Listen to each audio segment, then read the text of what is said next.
ముల్కల్లా గోదావరి నదిలో ప్రమాదవశాత్తు ఓ యువకుడు మునిగి మృతి చెందాడని హాజీపూర్ ఎస్ఐ సురేష్ తెలిపారు. మంచిర్యాల జిల్లా బెల్లంపల్లి పట్టణానికి చెందిన చింతకింది ఉదయ్ కిరణ్ అనే వ్యక్తి ఆటో నడుపుతూ జీవనం కొనసాగిస్తున్నాడు. అదే గ్రామానికి చెందిన తన స్నేహితుడి తల్లి 3 నెలల మాసికం ఉండడంతో తన ఆటోలో కుటుంబీకుల్ని హాజీపూర్ మండలంలోని ముల్కల్లా గోదావరి తీరానికి తీసుకుని వచ్చారు. అయితే తను కూడా గోదావరి నదిలో స్నానం చేయడం కోసం నదిలోకి దిగుతున్న సమయంలో ప్రమాదవశాత్తు నీటి కుంటలో పడి మృతి చెందాడని తెలిపారు. స్థానికులు అందించిన సమాచారం మేరకు సంఘటన స్థలానికి చేరుకొని గజ ఈతగాలతో గాలింపు చర్యలు చేపట్టాలని, మృతదేహాన్ని గుర్తించి మంచిర్యాల ప్రభుత్వ ఆసుపత్రికి తరలించామని తెలిపారు. కుటుంబీకులు అందించిన ఫిర్యాదు మేరకు కేసు నమోదు చేసి దర్యాప్తు చేపట్టాలని తెలిపారు.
ఈరోజు మధ్యాహ్నం 1 గంట ప్రాంతంలో ముల్కల గోదావరి బ్రిడ్జి దగ్గర ఒక వ్యక్తి మునిగిపోయిందని చెప్పేసి మనకు సమాచారం రావడంతో మేమందరం కూడా అక్కడికి వెళ్ళి లోకల్ జాలర్లతోటి వెతికిపట్టగా పలానా వ్యక్తి చింతకింది ఉదయ్ కుమార్, తండ్రి సాలయ్య, 22 సంవత్సరాలు, Telugu caste, auto driver, Bellampalli మండలానికి చెందిన వ్యక్తి.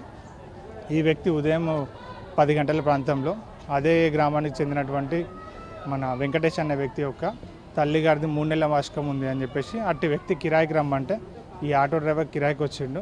అతనితో పాటు మరొక 2 వ్యక్తులు మాదాసు వేణు, మాదాసు వంశీకృష్ణ, నలుగురు కూడా గోదావరికి వచ్చిండ్రు. ముల్కాల గోదావరి ప్రాంతంకి వచ్చిండ్రు. తిది అనంతరం స్నానం చేస్తుంటే అదుపు తప్పి ఈ వ్యక్తి యాక్సిడెంటల్గా పడ్డాడని చెప్పేసి మనకి ఇన్ఫర్మేషన్. ఇక ఫర్దర్గా ఇంకా పిటిషన్ ఏమి ఇవ్వలేదు. ఇచ్చి తీసుకున్న తర్వాత దాన్ని బట్టి యాక్షన్ తీసుకుంటాం.